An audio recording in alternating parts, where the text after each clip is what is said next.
श्री कृष्ण कहते हैं कि जो घड़ा आधा भरा होता है वह ज्यादा बचता है और जो पूर्णता भरा होता है वह मौन रहता है।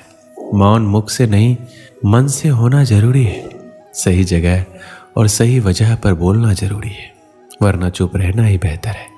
ऐसा नहीं है कि बुद्धिमान व्यक्ति बोलना नहीं जानते, वह चुप रहता है क्योंकि वह जानते हैं कि उन्हें कहाँ बोलना है।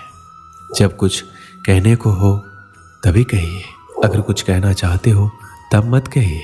वहां पर शांत रहना ही समझदारी है, जहां पर खुद को समझदार समझ रहे हो।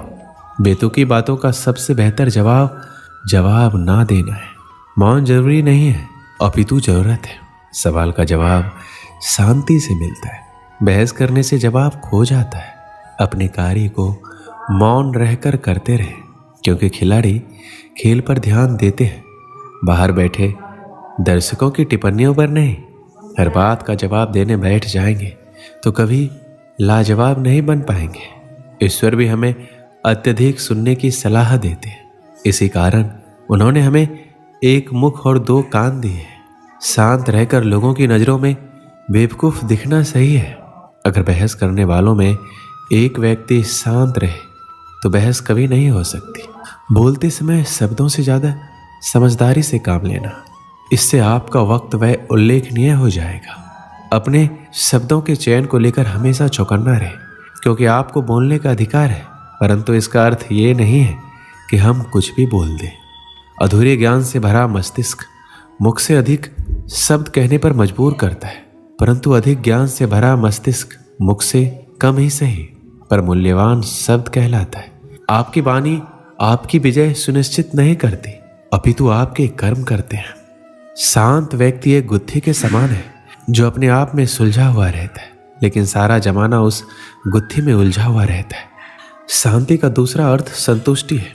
संतुष्टि और मन शांति तब मिल जाती है जब हृदय और मस्तिष्क एक ही दिशा में एक ही कार्य में कार्यरत हो। एक मौन व्यक्ति अपनी गलतियों का आकलन कर सकता है, परंतु एक बड़बोला व्यक्ति केवल अपनी झूठी उपलब्धियों का बखान करने में व्यस्त रहता है। एक बेवकूफ खुद को समझदार कहने में वक्त खराब करता है, वहीं एक समझदार व्यक्ति कभी खुद को समझदार कहने में वक्त जाया नहीं करता। शरीर का शोर सुनाई दे जाता है, कभी आराम से बैठकर आत्मा की भी सुनो। अपनी सफलता के सफर में निकलने से पहले अपने बस्ते में शांति और धैर्य को जरूर रख लेना। एक बार सुनकर हर बार बोलने से बेहतर है कि हम काफी बार सुनकर बस एक बार बोलें। अपने दिमाग को ज्यादा चलाने की आदत को शुरू कीजिए और अपनी जुबान को ज्यादा चलाने की आदत को बंद कीजिए। एक शांत व्यक्ति को सुनने की इच्छा वह व्यक्ति भी रखता है जो सबसे अधिक बोलता है। मौन एक व्यक्ति का सच्चा मित्र है जो उसकी हर अवांछित मुसीबतों में उसकी रक्षा करता है। जीवन की भाग दौड़ के दौरान जब आपको लगने लगे कि मैं कहीं खो गया हूँ, उस वक्त कुछ देर शांति से बैठ जाने से आप फिर से सही रास्ते की ओर चलना शुरू कर सकते हैं। एक शांत शत्रु 100 बोलने वाले शत्रुओं से ज्यादा घातक है, क्योंकि उसके बारे में कोई कुछ नहीं जानता।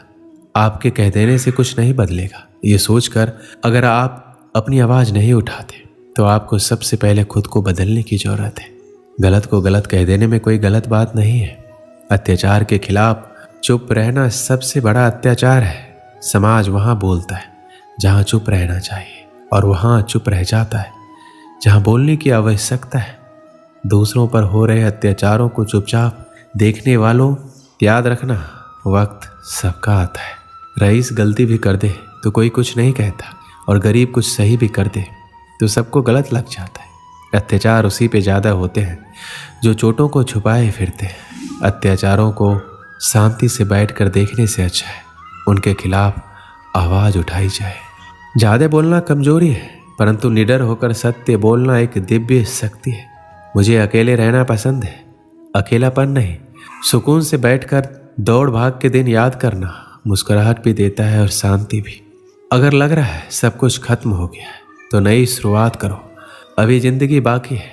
आज आप जिस शांति की तलाश में हैं, कल शांति से बैठकर इसी भागदौड़ को याद कर हंस रहे होंगे आप। जिंदगी बीत गई, दुनिया क्या कहेगी इस फिक्र में। बाद में पता लगा दुनिया को अपने सिवाय किसी की फिक्र ही कहाँ है। जब बयान करता रहा अपने हालातों को, तब सब चुप थे। आज चुप क्या हुआ, सबको मेरे हालातों को जानना है। सलाह चुपचाप सुन लेनी चाहिए, पर सोच समझकर माननी चाहिए। दिल की बातें केवल दिल से सुनी जा सकती है, शब्दों से नहीं। दुआ वही कबूल होती है जो जुबान से नहीं, दिल से की जाए। बिना कहे ही जो सब कुछ कह दे, वही सच्ची मोहब्बत होती है। झूठ और सच में सिर्फ इतना सा फर्क है कि झूठ साबित करना पड़ता है और सच अपने आप सामने आ जाता है। अपने राज को राज ही रहने देना, जब तक आप राज जानने वाले के सारे राज नहीं जान जाते। लोग सुकून को दौलत से खरीदने की सोचते हैं और दौलत के चक्कर में ही उनका सुकून छिन जाता है। कोई अचानक शांत हो जाए तुम्हारी गलतियों से, तो समझ लेना ये तूफान से पहले की शांति है। दुनिया में ये तो सभी शांति चाहते हैं, बस ये दुनिया किसी को शांति से जीने नहीं देती। एक समय की बात है, एक गरीब आदमी था। वह रोज अपने गुरु के आश्रम जाकर वहाँ साफ सफाई करता और फिर अपने काम पे चला जाता था। अक्सर वो अपने गुरु से कहता, मुझे आशीर्वाद दीजिए, मेरे पास ढेर सारे धन दौलत आ जाए। एक दिन गुरु ने पूछ ही लिया, क्या तुम आश्रम में इसलिए काम करने आते हो? उसने पूरी ईमानदारी से कहा, हाँ, मेरा उद्देश्य तो यही है कि मेरे पास ढेर सारा धन आ जाए, इसलिए तो आपके दर्शन करने आता हूँ। पटरी पर सामान लगाकर बेचता हूँ, पता नहीं मेरे सुख के दिन कब आएंगे।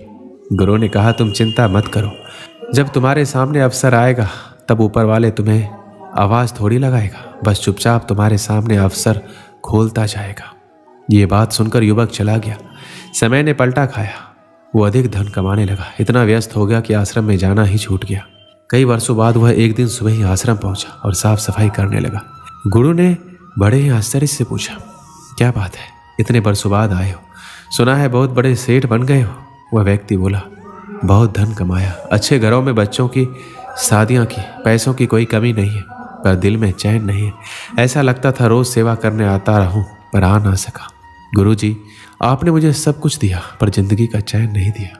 गुरु ने कहा, तुमने वह मांगा ही कब था? जो तुमने मांगा वो तुम्हें मिल गया ना, फिर आज यहाँ क्या करने आए हो? उसकी आंखों में आंसू भर आए। गुरु के चरणों में गिर पड़ा और बोला, अब कुछ मांगने के लिए सेवा नहीं करूंगा, बस दिल को शांति मिल जाए। गुरु ने कहा, पहले तय कर लो, अब कुछ मांगने के लिए आश्रम की सेवा नहीं करोगे, बस मन की शांति के लिए ही आओगे। गुरु ने समझाया कि चाहे मांगने से कुछ भी मिल जाए, पर दिल को चैन कभी नहीं मिलता, इसलिए सेवा के बदले कुछ मांगना नहीं है।